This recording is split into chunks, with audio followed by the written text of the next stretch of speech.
Hi everyone, and thanks for joining me today again on Psyched with Setmire. What we'll look at a little bit here is how can we reduce prejudice and discrimination? What are some kind of personal strategies that we might use or employ to help ourselves reduce kind of some of those prejudicial thoughts that might come up or discriminatory acts? What are some things that we can do individually and as a culture to help reduce two very kind of difficult and negative things? So that's what we'll tackle here briefly. And I have kind of a list here, and I know it's a lot of stuff, but let's go through it quickly. One really helpful thing that you can do to help reduce prejudice and discrimination is to recategorize, to find ways to expand your schemas or expand your kind of concepts of different groups. So rather than treating people as kind of a member of a stereotyped group, to try and approach each person as an individual, right? Trying to see people as an individual rather than part of a group with shared characteristics or stereotypical kind of actions or thoughts or beliefs. So to recategorize, expand the way you think about different groups of people. Another thing that you can do is have controlled processing.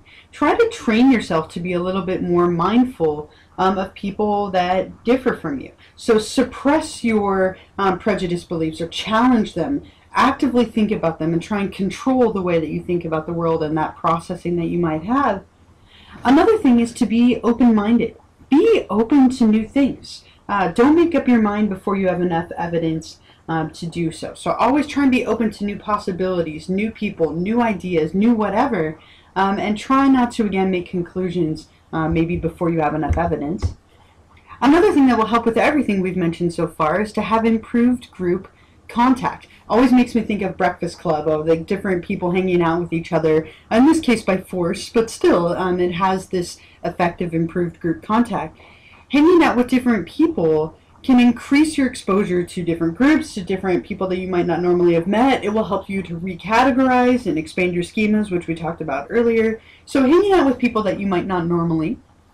Expand your horizons. Do new things. Push your boundaries. I have to tell you that one of the best pieces of advice that I ever had in life was from a professor in my undergraduate studies who told me that I should always try something new and try something different and something ideally that I would never normally do. And he suggested to me that I should take a random class every semester that I was in college. And so what I did all the way through graduate school is would take something random. I took a class where I went to a Buddhist monastery for a weekend. It was one unit, but I got to participate in their culture and their traditions and their rituals, and it was amazing. I took another class on Sufism, where I learned to dance and sing, two things that I really don't do very well.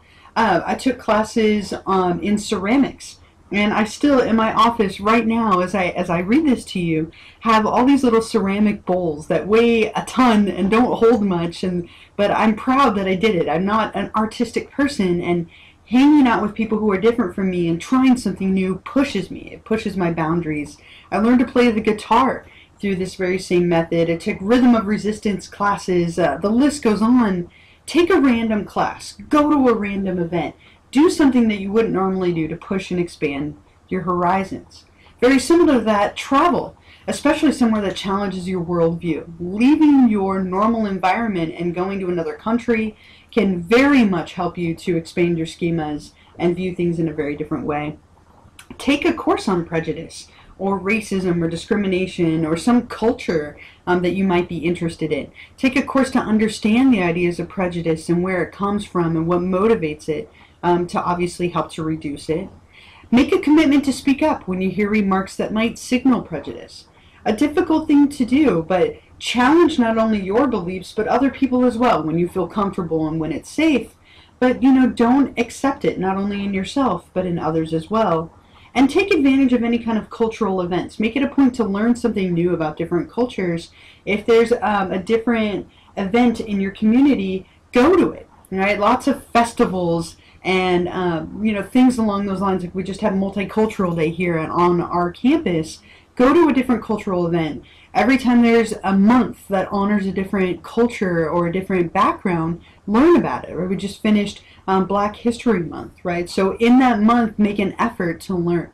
And if you can do some of these things and expand your mind and learn to kind of embrace these mentalities, it will really, really help you to reduce some of that prejudice and discrimination that might pop up. And these things have definitely gotten better in our culture and in our world, and hopefully they'll only continue to get better if we can all use some of these different techniques. So thank you so much for joining me today, and I will look forward to having you join me again for a different topic in the future.